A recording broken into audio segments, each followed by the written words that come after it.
Quand l'homme est en colère, tout ce que tu peux lui dire, il n'est pas là. C'est un petit fou devant toi. La colère, c'est le début de la folie. Dieu prend Moïse. Il dit viens ici. Voici Canaan. Voici la terre des promesses. N'allez pas dire que je t'ai trompé. Tu as vu ça? Tu n'y entreras pas. La colère de l'homme n'accomplit pas la justice. Est-ce que Moïse n'avait pas droit de se mettre en colère? Humainement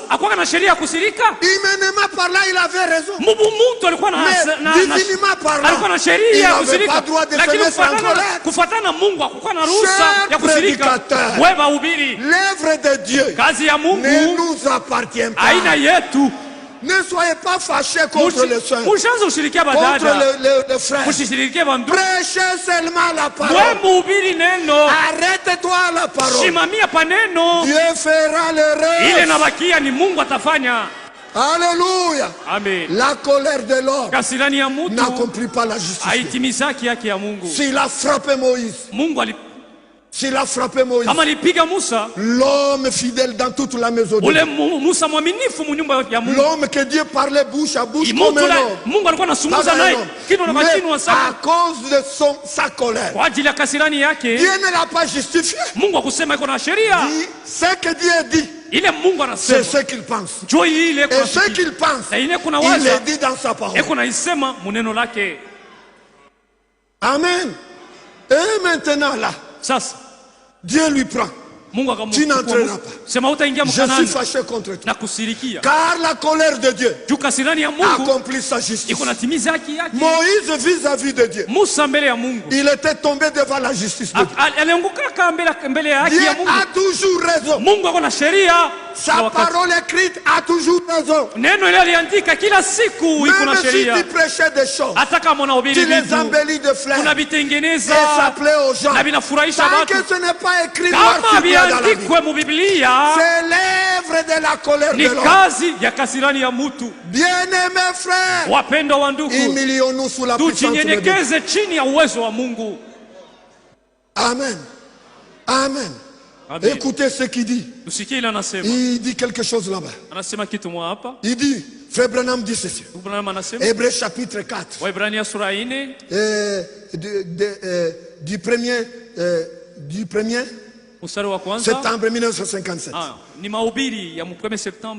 moi, je dis que celui qui se met en colère contre son frère sans raison a déjà tué. Ta colère là envers moi, ta colère là envers tes conducteurs, pourquoi il a dit ça? Est-ce que c'est puisque lui il est conducteur? Dieu s'occupe de sa parole et Dieu s'occupe de ses envoyés. Ne touchez pas à mes oeufs. Bibliquement par là, du temps de la Bible, quelqu'un qui touchait à un oin méritait même la mort physique. Église de Mampala. Ici c'est chez moi par la grâce de Dieu. Je peux vous parler avec mon cœur.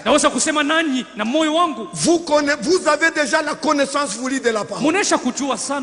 Vous connaissez, vous avez la révélation voulue de la parole. Vous avez des vrais hommes de Dieu. Ce n'est pas aujourd'hui, c'est depuis notre origine. Je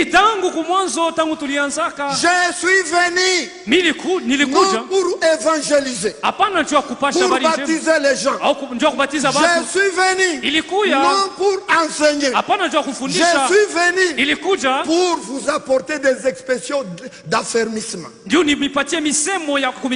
Car c'est notre temps maintenant de préparation. C'est l'heure cruciale. Jésus dit à Paul, quand tu seras converti, affermis tes frères. Alléluia. Beaucoup connaissent beaucoup de choses de la parole de Dieu, mais ils sont mal affermis dans les voies du Seigneur. Ils sont mal affermis dans le voile. Écoutez frère Branham dit. Il dit ceci.